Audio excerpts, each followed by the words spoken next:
आज ही Doubtnut app download करें।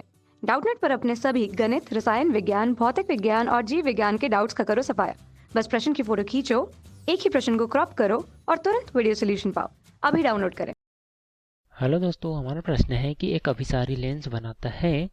चार विकल्प दिए गए हैं हमें। तो हम सबसे पहले देख लेते हैं कि अभिसारी लेंस क्या होता है। अभिसारी लेंस किसको बोलते हैं? हम उत्तल लेंस को अभिसारी लेंस बोलते हैं। क्यों बोलते हैं? क्योंकि उत्तल लेंस में मुख्य अक्ष के समांतर आने वाली जो अपतित किरण होती है वह अपवर्तन के पश्चात मुख्य फोकस पर क्या होती है? केंद्रित हो जाती है। ठीक है, मतलब अभिसारित हो जाती है। ठीक है, इसलिए उसको हम क्या बोलते हैं? अभिसारी लेंस बोलते हैं। ठीक है, तो अब हम देखते हैं कि एक अभिसारी लेंस कौन कौन सा प्रतिबिंब बनाता है। पहला विकल्प दिया गया है ए, सदैव आभासी प्रतिबिंब बनाता है। बी, सदैव वास्तविक प्रतिबिंब बनाता है। कि सी, कभी आभासी तो कभी वास्तविक प्रतिबिंब बनाता है।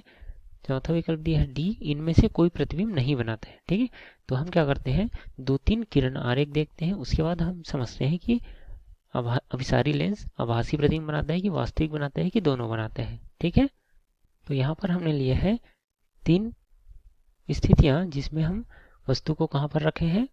एक बार 2f1 से परे रखे हैं, एक बार f1 और 2f1 के बीच रखे हैं, और तीसरी स्थिति में प्रकाशिक बिंदु O और कहाँ रखे हैं? f1 के बीच में रखे हैं। ठीक है, लेंस की कितनी फोकस दूरी होती है? कितनी फोकस बिंदु होते हैं? दो फोकस बिंदु होती है, एक दाएं साइड और एक बाएं साइड। ठीक है, f1 और f2। ठीक है, तो हम पहली स्थिति देख लेते हैं। जब हम वस्तु को कहाँ रखे हैं? 2f1 से परे रखे हैं, तो जो मुख्य अक्ष के समांतर किरण आपतित होगी वह अपवर्तन के पश्चात कहाँ जाएगी? फोकस बिंदु से होकर जाएगी। ठीक है, अब यहाँ से एक और किरण लेते हैं जो प्रकाशिक बिंदु से होकर जाएगी और वह सीधे निकल जाएगी। ठीक है, तो इन दोनों किरणों का जहाँ पर कटान बिंदु बनेगा वहाँ पर वस्तु का प्रतिबिंब बनता है। ठीक है, तो पहली स्थिति में जब हम वस्तु को 2f1 से परे रखे थे तो उसका प्रतिबिंब कहाँ बना? f2 और 2f2 के बीच में। ठीक है, अब हम दूसरी स्थिति लेते हैं जिसमें वस्तु को हम रखे हैं f1 और 2f1 के बीच में। तो मुख्य अक्ष के समांतर जो आपतित किरण जाएगी वह अपवर्तन के पश्चात फोकस बिंदु से होकर जाएगी। ठीक है, तो ये किरण इधर से निकल जाएगी। अब एक किरण जो प्रकाशिक बिंदु से होकर जाएगी वो सीधी निकल जाएगी, और इन दोनों का कटान बिंदु कहाँ पर मिल रहे हैं? 2f2 के परे, तो इसका प्रतिबिंब कहाँ बनेगा? 2f2 के परे बनेगा। ठीक है, तो जैसे जैसे हम वस्तु को पास लाते जा रहे हैं लेंस के, वैसे वैसे प्रतिबिंब दूर चला जा रहा है। ठीक है, अब हम तीसरी स्थिति के लिए देख लेते हैं।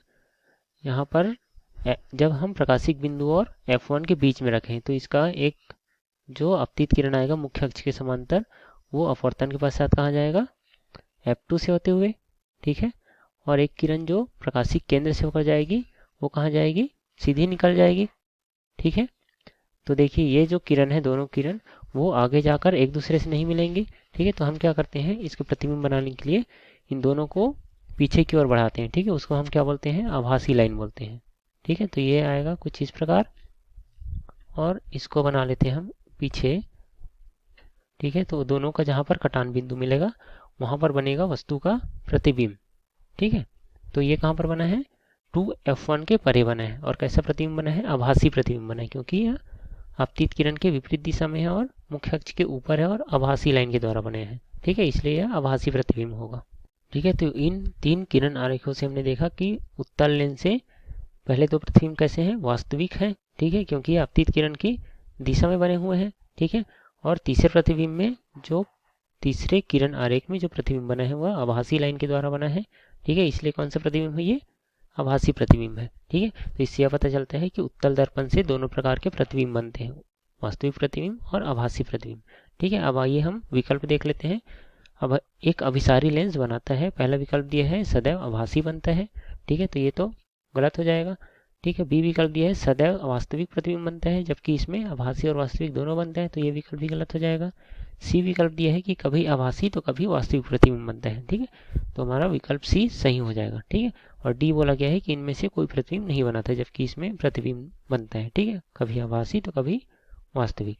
ठीक है, और आभासी प्रतिबिंब कब बनता है? जब हम वस्तु को प्रकाशिक बिंदु और फोकस बिंदु के बीच में रखते हैं। ठीक है, धन्यवाद। कक्षा 6 से 12वीं से लेकर नीट, IIT, JEE वो एडवांस के लेवल तक 1 करोड़ से ज्यादा छात्रों का भरोसा। आज ही डाउनलोड करें डाउटनेट ऐप या व्हाट्सएप करें अपने सारे डाउट्स 8400 400 400 पर।